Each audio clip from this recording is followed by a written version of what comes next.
അതിരുകളില്ല, പരിമിതികളില്ല. എൻ്റെ കർത്താവിന് എന്തും ചെയ്യാൻ കഴിയും. അവൻ എന്തും ചെയ്തിടുമേ.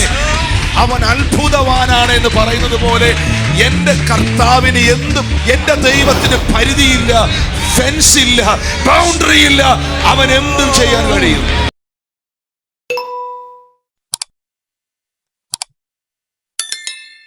വായിക്കാം ഇന്നത്തെ കുറിവാക്യം. 1 കൊരിന്ത്യർക്കെഴുതിയ ലേഖനം 13-ാം അധ്യായം 13-ാമത്തെ വാക്യം. 1 Corinthians chapter 13 word 13. ആകയാൽ വിശ്വാസം, പ്രത്യാശ, സ്നേഹം ഈ മൂന്നും നിലനിൽക്കുന്നു. ഇവയിൽ വലിയതോ സ്നേഹം തന്നെ. ആകയാൽ വിശ്വാസം, പ്രത്യാശ, സ്നേഹം ഈ മൂന്നും നിലനിൽക്കുന്നു. ഇവയിൽ വലിയതോ സ്നേഹം തന്നെ.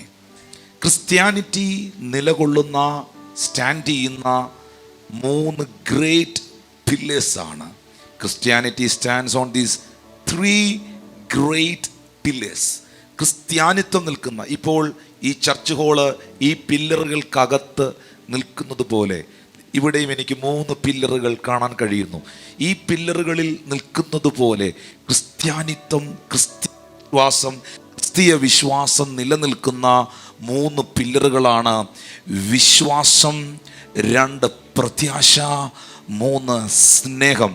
ഇതിൽ ഏറ്റവും വലിയത് സ്നേഹമാണ് എന്ന് അപ്പോസ്തലനായ പൗലോസ് വ്യക്തമാക്കുന്നു. ഒന്നാമത്തെ ഫസ്റ്റ് പോയിന്റ് എന്ന് പറയുന്നത് പോലെ ഒന്നാമത്തെ വിഷയത്തിലേക്ക് വരുന്നു. ഒന്നാമത്തെ വിഷയം വിശ്വാസമാണ്. പറഞ്ഞേ വിശ്വാസം. വിശ്വാസം. ശബ്ദമുയർത്തി പറഞ്ഞേ വിശ്വാസം. വിശ്വാസം. വിശ്വാസം എന്ന് പറയുന്നത് ഒരു ആശ്രയമാണ്. Faith is a trust. വിശ്വാസം ഒരാശ്രയമാണ്. ഞാൻ ദൈവത്തിൽ വിശ്വസിക്കുന്നു എന്ന് പറയുന്നതിൻ്റെ കാരണം ഞാൻ ദൈവത്തിൽ ആശ്രയിക്കുന്നു. ദൈവത്തിൽ ആശ്രയിക്കുന്ന ഒരു മനുഷ്യനാണ് ദൈവത്തിൽ വിശ്വസിക്കുന്നു എന്ന് പറയുന്നത്. ദൈവത്തെ ഏത് കാര്യത്തിലും ദൈവത്തെ ആശ്രയിക്കുന്നവർ എന്ന കരങ്ങളെ ഉയർത്തിപ്പിടിച്ച്, ഏത് കാര്യത്തിലും ദൈവത്തെ ആശ്രയിക്കുന്നവർ, നിങ്ങൾ ഏത് കാര്യത്തിലും ദൈവത്തിലാണ് ആശ്രയം വെക്കുന്നതെങ്കിൽ നിങ്ങൾ ദൈവത്തിൽ വിശ്വസിക്കുന്നവരാണ്. ഹല്ലേലൂയ. യഹോവയിൽ ആശ്രയിക്കുകയും യഹോവ തന്നെ ആശ്രയമായിരിക്കുകയും ചെയ്യുന്ന മനുഷ്യൻ ഭാഗ്യവാൻ, അനുഗ്രഹീതൻ എന്ന് വചനം പറയുമ്പോൾ ദൈവത്തിൽ ആശ്രയിക്കാൻ നമുക്ക് പറ്റിയാൽ ഞാൻ ദൈവത്തിൽ വിശ്വസിക്കുകയാണ്. മനുഷ്യരിൽ ആശ്രയിക്കുന്നതിനേക്കാൾ നല്ലത് യഹോവയിൽ ആശ്രയിക്കുന്നത്. പ്രഭുക്കന്മാരിൽ ആശ്രയിക്കുന്നതിനേക്കാൾ നല്ലത് യഹോവയിൽ ആശ്രയിക്കുന്നത്. വിശ്വാസം ഒരാശ്രയമാണ്. എബ്രായർ 11:1 വേദപുസ്തകം പറയുന്നു, വിശ്വാസം എന്നതോ ആശിക്കുന്നതിൻ്റെ ഉറപ്പും കാണാത്ത കാര്യത്തിൻ്റെ നിശ്ചയമാണ്. വിശ്വാസം ഉള്ളവർക്കെല്ലാം ഉള്ള ഒരു പ്രത്യേകതയാണ്, അവർക്ക് ആ വിഷയത്തിൽ ഒരു ഉറപ്പുണ്ടാകും. ഇന്ന് നിങ്ങൾ പ്രാർത്ഥിക്കുന്ന വിഷയം നിങ്ങൾക്ക് ലഭിക്കുമെന്ന ഉറപ്പ് നിങ്ങൾക്കുണ്ടോ? ഉറപ്പുണ്ടെങ്കിൽ മത്തായി 21:22 ബൈബിൾ നിങ്ങളോട് പറയുന്നു, നിങ്ങൾ പ്രാർത്ഥിക്കുന്നത് നിങ്ങൾക്ക് ലഭിച്ചു എന്ന് വിശ്വസിപ്പീൻ, എന്നാൽ നിങ്ങൾക്കത് ഉണ്ടാകും. നിങ്ങൾക്കത് ഉണ്ടാകും. അത് ലഭിച്ചു എന്ന് വിശ്വസിക്കാത്ത ഒരാൾക്കുണ്ടാകുമെന്ന് ബൈബിൾ പറയുന്നില്ല. വിശ്വസിച്ചുകൊണ്ട് പ്രാർത്ഥനയിൽ എന്തില്ല യാചിച്ചാലും നിങ്ങൾക്ക് ലഭിക്കും. എബ്രായർക്കെഴുതിയ ലേഖനം 10-ാം അധ്യായം 4-ാമത്തെ വാക്യം, കാളകളുടെയും ആട്ടുകൊറ്റന്മാരുടെയും രക്തത്തിന് പാപങ്ങളെ നീക്കുവാൻ കഴിയുന്നതല്ല. ഇനി 9-ാമത്തെ വാക്യം നോക്കി, ഇതാ ഞാൻ നിന്റെ ഇഷ്ടം ചെയ്യുവാൻ വരുന്നുവെന്ന് പറഞ്ഞുകൊണ്ട് അവൻ രണ്ടാമത്തതിനെ സ്ഥാപിപ്പാൻ ഒന്നാമത്തതിനെ നീക്കിക്കളയുന്നു. ആ ഇഷ്ടത്തിൽ നാം യേശുക്രിസ്തു ഒരിക്കലായി കഴിച്ച ശരീരയാഗത്താൽ വിശുദ്ധീകരിക്കപ്പെട്ടിരിക്കുന്നു. അപ്പോൾ എബ്രായർക്കെഴുതിയ ലേഖനം 10-ാം അധ്യായം മുഴുവൻ രേഖപ്പെടുത്തിയിരിക്കുന്നത്. ഇനി അതിൻ്റെ ഏറ്റവും അവസാനം 39-ാമത്തെ വാക്യം വായിച്ചൊന്ന് നിർത്തിയേ. നാമോ നാശത്തിലേക്ക് പിന്മാറുന്നവരുടെ കൂട്ടത്തിലല്ല. ഞാൻ നാശത്തിലേക്ക് പിന്മാറുന്ന ആളുകളുടെ കൂട്ടത്തിലല്ല, വിശ്വസിച്ച് ജീവരക്ഷ പ്രാപിക്കുന്നവരുടെ കൂട്ടത്തിൽ അത്രയാകുന്നു. ഇത് പറഞ്ഞിട്ടാണ് 11-ാം വാക്യത്തിൻ്റെ, ഇപ്പോൾ നിങ്ങൾ വായിച്ചത് എബ്രായർ 10-ാം അധ്യായമാണ്. ഇത് പറഞ്ഞിട്ടാണ് 11-ാം അധ്യായത്തിൻ്റെ 1-ാം വാക്യത്തിൽ തിരുവെടുത്ത് പറയുന്നത്, വിശ്വാസം എന്നതോ ആശിക്കുന്നതിൻ്റെ, വിശ്വാസമുള്ളവന് ആഗ്രഹമുണ്ട്, വിശ്വാസമുള്ളവന് ആശയുണ്ട്, വിശ്വാസമുള്ളവന് ഒരു പ്രതീക്ഷയുണ്ട്. വിശ്വാസം എന്ന് പറയുന്നത് ഒരു പ്രതീക്ഷയാണ്. നിങ്ങൾ വിശ്വസിക്കുന്നെങ്കിൽ നിങ്ങൾ എന്തോ പ്രതീക്ഷിക്കുന്നുണ്ടെന്നാണ്. നിങ്ങൾ വിശ്വസിക്കുന്നെങ്കിൽ നിങ്ങൾ ചിലത് പ്രതീക്ഷിക്കുന്നുണ്ട് എന്നുള്ളതാണ്. വിശ്വാസം ഒരു പ്രതീക്ഷയാണ്, വിശ്വാസം ഒരു ആശ്രയമാണ്. ഈ കൂടുതലായി പറഞ്ഞാൽ ഫെയ്ത്ത് ഈസ് എ സബ്സ്റ്റൻസ് എന്നാണ് ആംപ്ലിഫൈഡ് വേർഷൻ എഴുതിയിരിക്കുന്നത്. Faith is a substance. Substance എന്ന വാക്ക് അതിൻ്റെ അർത്ഥം വസ്തു എന്നാണ്. വിശ്വാസം ഒരു വസ്തുവാണെന്നാണ്. Faith is a substance. Hallelujah. ഈ ബുക്ക് ഒരു വസ്തുവാണ്. ഈ ബൈബിൾ ഒരു വസ്തുവാണ്. ഈ ഹാൻഡ് കർച്ചീഫ് ഒരു വസ്തുവാണ്. ഒരു വസ്തുവിന്റെ പ്രത്യേകത അത് തൊടാൻ കഴിയും. ഒരു വസ്തുവിന്റെ പ്രത്യേകത അത് കാണാൻ കഴിയും. ഇവിടെ ഇരിക്കുന്ന ക്യാമറ ഒരു വസ്തുവാണെങ്കിൽ, അതൊരു പ്രോപ്പർട്ടി, അതൊരു വസ്തുവാണെങ്കിൽ അതിൽ തൊടാൻ കഴിയും, അത് കാണാൻ കഴിയും. വിശ്വാസം, ഫെയ്ത്ത് ഈസ് എ സബ്സ്റ്റൻസ്. വിശ്വാസമുള്ളവന് ചിലത് കാണാൻ കഴിയും. വിശ്വാസമുള്ളവന് ചിലത് ആത്മാവിൽ തൊട്ടറിയാൻ കഴിയും. ആത്മാവിൽ ചിലത് കാണുന്നവർ, ആത്മാവിൽ ചിലത് അനുഭവിക്കുന്നവർ, കരങ്ങൾ അടിച്ച് അധരങ്ങൾ തുറന്ന്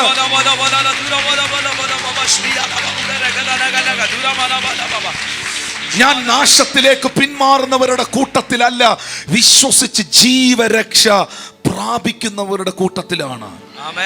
അതുകൊണ്ട് ദൈവവചനം നമുക്ക് തരുന്ന ഒരു ഉപദേശമുണ്ട്.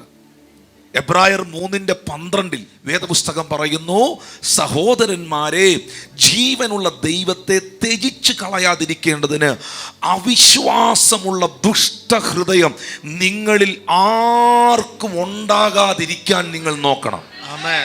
അവിശ്വാസം എന്നത് നല്ല ഹൃദയമല്ല. അവിശ്വാസം എന്ന് പറയുന്നത് ഒരു ദുഷ്ടഹൃദയമാണ്.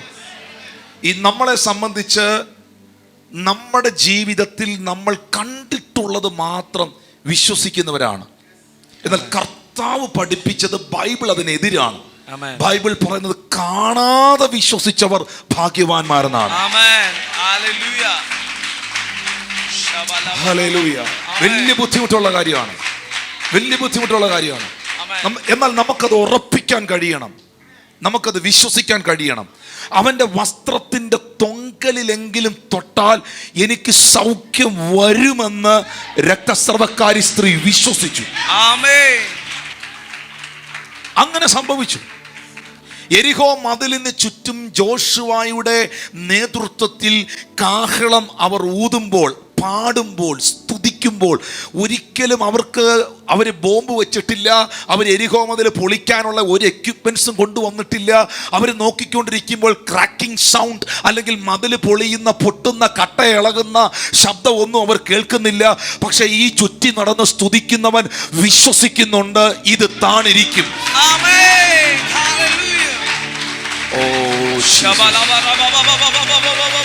അവനത് വിശ്വസിക്കുന്നുണ്ട്. എലീശായുടെ കാലഘട്ടത്തിൽ ഒരു മനുഷ്യന്റെ കോടാലി, ഇരുമ്പ് കോടാലി വെള്ളത്തിലേക്ക് പോയ സാഹചര്യത്തിൽ, ഇരുമ്പ് കോടാലി, വാടകയ്ക്കെടുത്ത ഇരുമ്പ് കോടാലി വെള്ളത്തിലേക്ക് പോയപ്പോൾ എലീശ പ്രവാചകന്റെ അടുക്കൽ വന്ന് ഈ തൊഴിലാളി, ഈ ലേബർ, ഈ മരം വെട്ടുകാരൻ പറയുന്ന വാക്കിങ്ങനെയാണ്, പ്രവാചകനെ, ഞാൻ വാടകയ്ക്കെടുത്ത ഇരുമ്പ് കോടാലി മരം മുറിക്കുമ്പോൾ വഴുതി വെള്ളത്തിൽ പോയി. പ്രവാചകനായ എലീശ ആ ലൊക്കേഷനിൽ എത്തിയിട്ട് അവനോട് ചോദിക്കുന്നു, എവിടെയാണ് നിന്റെ കോടാലി പോയത്? അവൻ പറഞ്ഞു, ഇന്ന സ്ഥലത്താണ്. നിങ്ങൾക്കറിയാമോ, ഇരുമ്പ് വെള്ളത്തിലിട്ടാൽ താണുപോകും, തടിക്കഷ്ണം വെള്ളത്തിലിട്ടാൽ പൊങ്ങിക്കിടക്കും. എലീശ പറയുന്നു, ആ നിൽക്കുന്ന വൃക്ഷത്തിന്റെ കൊമ്പ് വെട്ടി വെള്ളത്തിലേക്ക് എറിയാൻ പറയുന്നു. ആ മനുഷ്യൻ അതുപോലെ ചെയ്തു. വൃക്ഷത്തിന്റെ കൊമ്പ് വെട്ടി വെള്ളത്തിലിട്ടപ്പോൾ താണുപോയ ഇരുമ്പ് പൊങ്ങി വന്നു.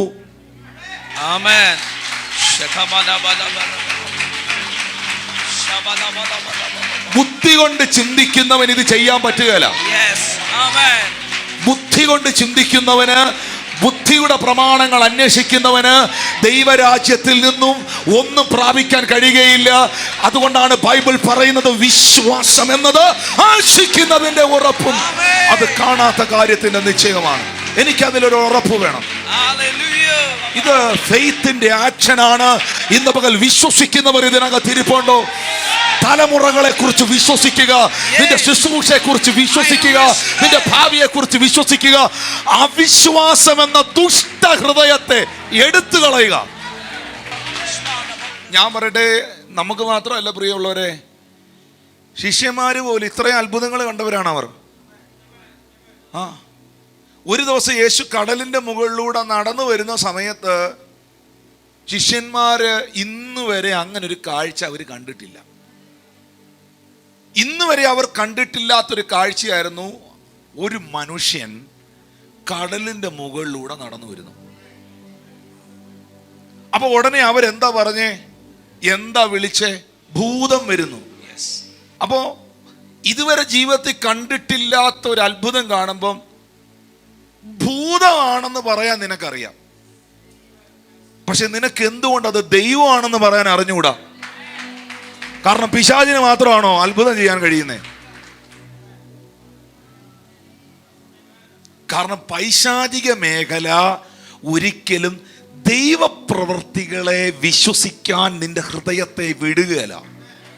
കാരണം നീ ദൈവപ്രവർത്തികളെ വിശ്വസിക്കാതെ നിന്റെ അകത്ത് നെഗറ്റീവായ കാര്യങ്ങൾ, തെറ്റായ ഇൻഫർമേഷനുകൾ, റോങ് ഫെയ്ത്തുകൾ, തെറ്റായ വിശ്വാസങ്ങൾ, നെഗറ്റീവ് തോട്ട്സ് വന്നാൽ പിശാചിനറിയാം നീ അവൻ്റെ പ്രോപ്പർട്ടി ആയിട്ട് എന്നും അവൻ്റെ കസ്റ്റഡി കിടക്കുമെന്ന്. പക്ഷെ എപ്പോൾ നീ ആഴമായി ദൈവത്തിൽ വിശ്വസിക്കുന്നുവോ, എപ്പോൾ നിന്റെ വിശ്വാസം നീ ദൈവത്തിൽ അർപ്പിക്കുന്നുവോ, എൻ്റെ ദൈവത്തിന് പരിധികളില്ല, പരിമിതികളില്ല. എൻ്റെ കർത്താവിന് എന്തും ചെയ്യാൻ കഴിയും. അവൻ എന്തും ചെയ്തിടുമേ. അവൻ അത്ഭുതവാനാണ് എന്ന് പറയുന്നത് പോലെ എൻ്റെ കർത്താവിന് എന്തും, എൻ്റെ ദൈവത്തിന് പരിധിയില്ല, ഫെൻസ് ഇല്ല, ബൗണ്ടറി ഇല്ല. അവൻ എന്തും ചെയ്യാൻ കഴിയും. യേശു എന്തും ചെയ്തിടുമേ. അവൻ അത്ഭുതവാനാണ്. യേശു എന്തും ചെയ്തിടുമേ. അവൻ അതിശയവാനാണ്. യേശു എന്തും ചെയ്തിടുമേ. അവൻ അത്ഭുതവാനാണ്. യേശു എന്തും ചെയ്തിടുമേ. അവൻ അതിശയവാനാണ്. ഉറപ്പുണ്ടോ? യെസ്.